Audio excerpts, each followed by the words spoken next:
One phrase I often hear is, "Oh, I really struggle when it comes to selling myself." And every time I hear that, I think, oh no, because the concept of selling yourself not only feels a bit yucky, but it also puts so much pressure on you. So in this video, I'm going to talk about why I don't believe you need to sell yourself to have a successful business and what to focus on instead. My name's Rachel Roberts, and I help language teachers, coaches and trainers like you fully monetize your skills and experience so you can transform your life and those of your clients. Let's look a bit deeper at why I believe that selling yourself feels so hard and is really not the way to go. Because when you try to sell yourself, the focus shifts entirely to you instead of the client. And having this sort of spotlight upon you naturally tends to trigger more anxiety and self-doubt. We start to wonder, am I saying the right thing? Am I coming across well? And the more that we feel like that, the more likely we are to hesitate and stumble and feel that we're not really making a connection with our potential clients. The very idea of having to sell yourself makes you feel that you have to have really high self-confidence. And most of us, particularly when we're starting out on a new business, don't necessarily have sky-high self-confidence. I know that I didn't. Confidence isn't something that you need to get and then you go out and create your business. It's something that comes through running your business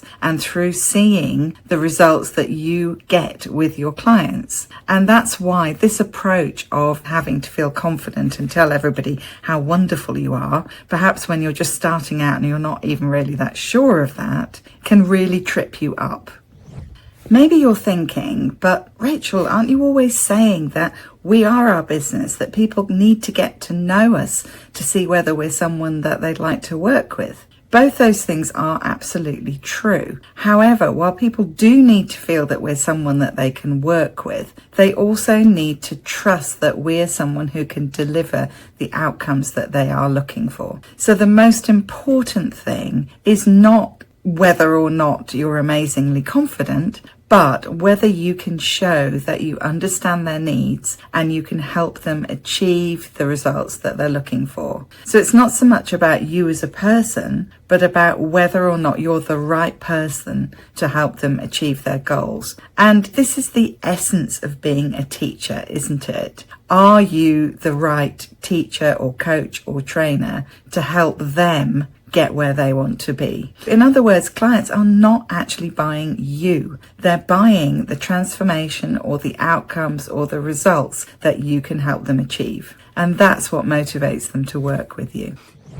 If you've been doing this for a while, you probably can already think about all the results that you've helped your clients achieve. And that can be massively helpful. And I'm going to talk about this a little bit more later. But even if you're just starting out and you therefore don't have those results to call upon, your offer can help you feel confident about how you can help them achieve that transformation. Because you want your offer to be something much more specific and tailor-made than I can give you 10 hourly sessions for X price. Apart from the fact that this kind of model of pricing really doesn't work in your favor, it also doesn't help to build trust within the potential client, because ultimately they're not paying you for your time. They're paying you to get that result. So having a clear, structured process reassures clients that you've really thought this through, that you understand exactly what their needs are, and you've got a method and an approach that will help them to achieve what they want. So for example, on my group program, Designed to Flourish, I take people through a step-by-step process where we pin down your niche, really understanding not just at the surface level, but at the deeper level, who these people are, what it is that they've been struggling with, what's been getting in their way. And then we can create a program around that which helps them in those specific ways and to overcome those specific blocks. And then once we've created this offer, which then becomes extremely attractive to the right kind of client, what we have to do is to learn how to get that offer out there, where to put it, how to talk about it, what to say in our messaging, so that we can get across why it's such a great fit for those particular people. So having that kind of 1, 2, 3 structure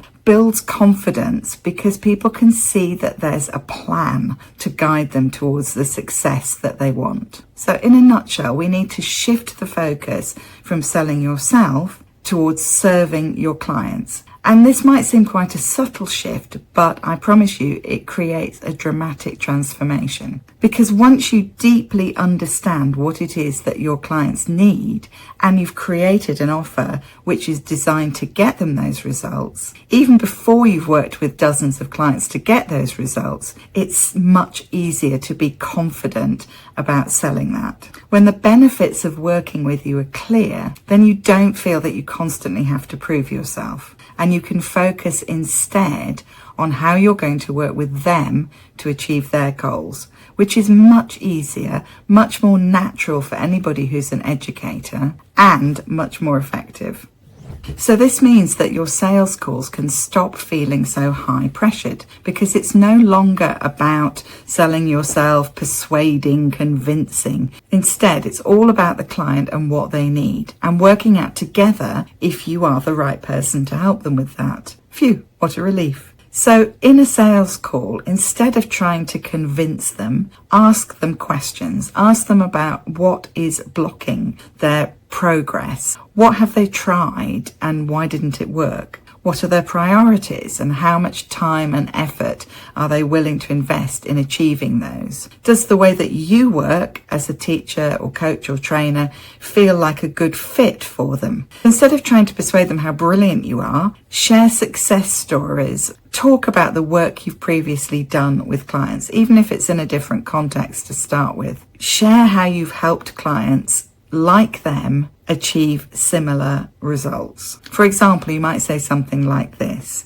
I recently had a client in a similar situation to you. So they were struggling to do X, which meant that Y. So we decided to do W, and this is what happened. This isn't about bragging. This is about providing evidence for them that you understand what they need and that you can deliver. Success stories help potential clients to see what's possible for them if they work with you. And the sales call becomes much, much more about listening actively to your clients, responding thoughtfully to their concerns, and showing that you really care about their success. If you'd like to learn more about running a sales call in this client-focused way, check the description for a link to my mini course, the Non-Sleazy Sales Kit. Or if you'd like more help with freelancing, or to work with me personally, check out the self-study course, the Confident Freelancer Roadmap, and my 6-month program, Designed to Flourish. In the next video coming up on your screen, I'm talking about the 10 ways we business owners can often get in our own way, and how to overcome those self-sabotages.